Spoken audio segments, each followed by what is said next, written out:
إذا أردت أن تكون سلفيا حقا فعليك أن تدرس مذهب السلف بإتقان وتعرفه ببصيرة ثم تعمل به من غير غلو ومن غير تساهل. هذا منهج السلف. So the question is, you said in the kingdom, you have the harms that are going on now, concerts and so on and so forth, and then you have the ulama that speak out against them. Yeah, so they were, but theirs is, the harm will be specific to them because they would get in prison. Are they allowed to not speak up? The thing is, with the harm that goes on in a Muslim country, the question is, or from another angle, how do we warn against and forbid the evil that takes place in Muslim countries? Especially if the harm is being supported by the leader, or the leader is supporting the harm. First and foremost, the evil as it stands, it is to be forbidden and it is to be warned against, regardless of what it is, whether it's Halloween, whether it is concerts, regardless of what it is. Al-haram huwa al-haram. Al-haram yabqa haram stays haram no matter what. That is one point. Lakin to go out and say the Hakim did this and the Hakim did that, the Hakim did this, that is called al-inkar al-alani. That is called warning against the Hakim out and out. That is the one that the Salaf warned against. That is the one that the ulama of Ahlul Sunnah till now, they warn against. And the reason they do this is to remove the harm, or to get away from the harm that it could cause. When you want to advise a Hakim specifically, because we said with regards to any munkar and evil going on, it is to be warned against, whether it's in a lecture, in a khutbah, advice to someone, regardless. The actual munkar, the evil that is taking place, it is to be warned against. As for specifically advising the Hakim, how do we do it? The Prophet ﷺ gave us the hadith of how to do it. The companions of the Prophet ﷺ gave us the practical example of also how to do it. So the Prophet ﷺ says, whoever has a nasiha lidhi sultan, for the one that is a leader, then let him take him by his hand and advise him. If he takes it, he takes it. If he doesn't, then you've fulfilled what is above you, what was upon you. The companions, in their examples, for example, you've got Usama bin Zayd radiallahu anhu. A group of people came to him and said, why don't you advise Uthman ibn Affan? He said, do you think I only advise him? Or do you think when I advise him, I'm going to come to you and say I've advised him? Or am I going to only advise him in front of you? So he said to them, he said, verily I advise him between me and him, and I'm with him. But I don't want to be the first to open a door to fitna. Some of the ulama, when they're interpreting this, and I believe it was Nawawi, on his sharh of this, he says the door of what?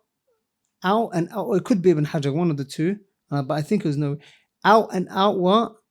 Warning against the hukam, or calling the people to rebel against them, and warning out in the open. So that is the example.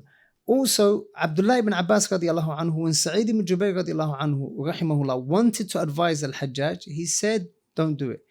And he advised him between him and himself, between the two.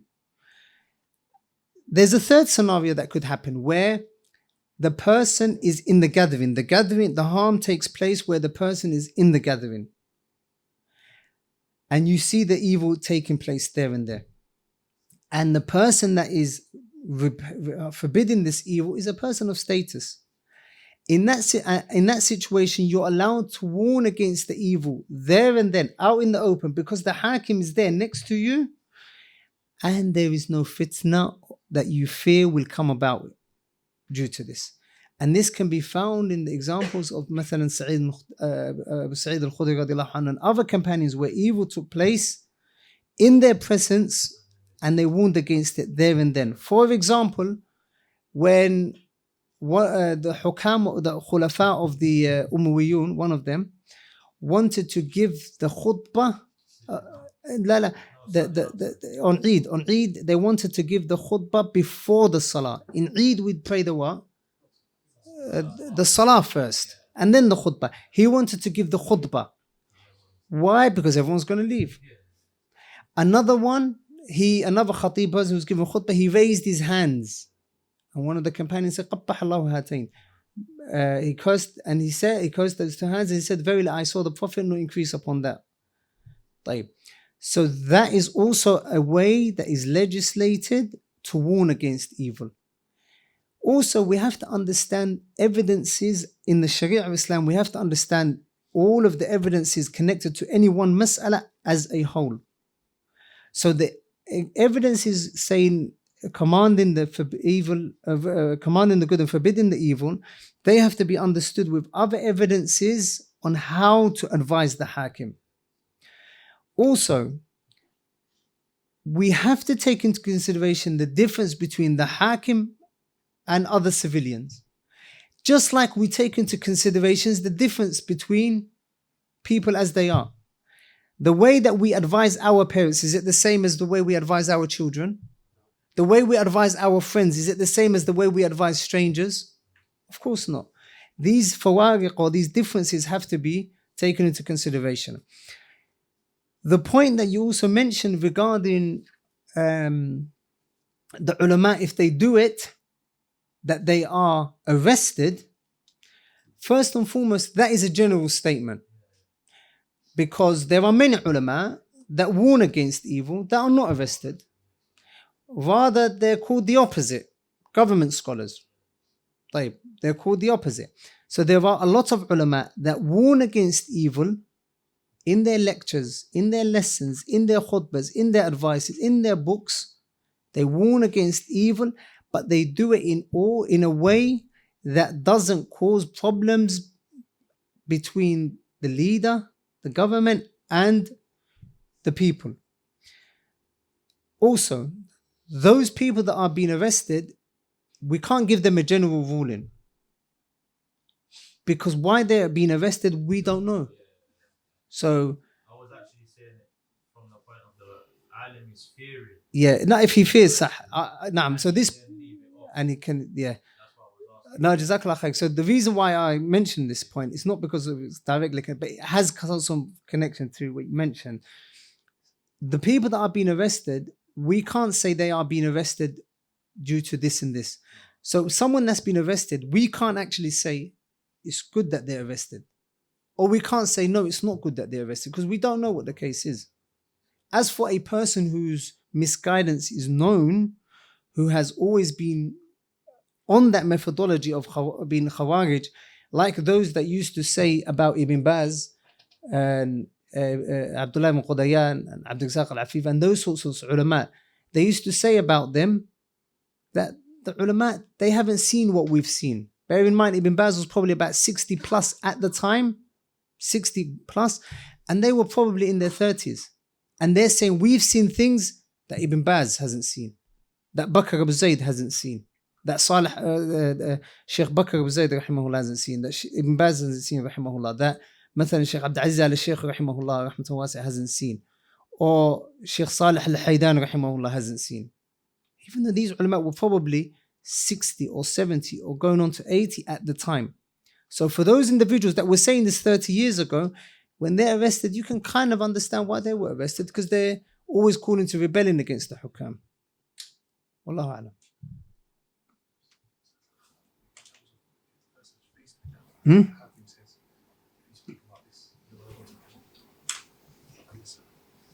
If the hakim says,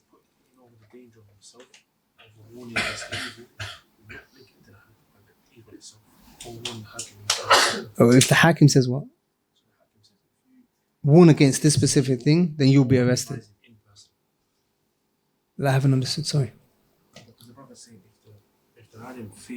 If the alim fears that he'll be arrested for speaking it, then he can leave it, because that's a harm that he believes it's going to come to him. But it doesn't mean he should not advise, that he should write to him or go to him, book an appointment with him. He shouldn't do it out, because when he stands on the minbar,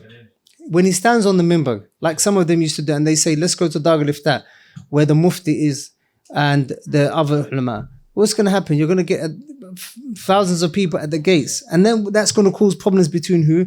between the police officers that are guarding the place and the people outside. And the qaida is لا ضرر ولا ضرار. Nothing.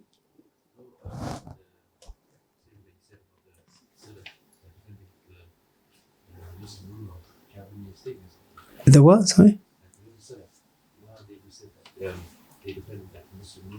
Where the Salaf defended the Muslim ruler. The Salaf did not defend the Muslim ruler because he's a Muslim ruler. The Salaf defended the Muslim ruler because of the harms that can come about. But before that, because of the Ahadith of the Prophet ﷺ, where he warned against rebellion ﷺ, and he commanded with as-sam'u wa ta'a. So before the statements of the Salaf, we need to go back to the Hadiths of the Prophet ﷺ.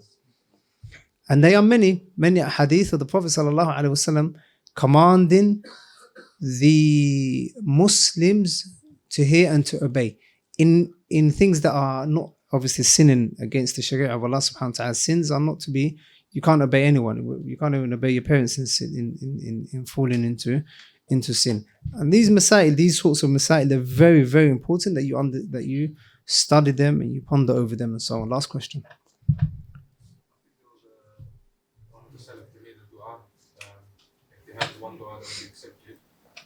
The Salaf would say that, for example, Fudail ibn Iyad rahimahullah, he said, if I had one dua, I would make it for the Hakim. If I had one dua that was going to be answered, I would make it for the Hakim. It was also narrated from Imam Ahmed as well, rahimahullah. Why is that? Because if the Hakim is rectified, then inshallah the Ra'iyya, the people are going to be rectified. Look at the time of Abdul Aziz rahimahullah, Abdul Aziz ibn Umar radiallahu anhu, Umar ibn Abdul Aziz rahimahullah ta'ala, Umar ibn Abdul Aziz rahimahullah ta'ala, rahmatan wasi'ah, one of the khulafa of the Umayyun, to the extent that there was no one to give zakah to. People say, we don't need zakah, we've got too much. Wallahu ta'ala a'lam wa ahkam billah. Tawfiq.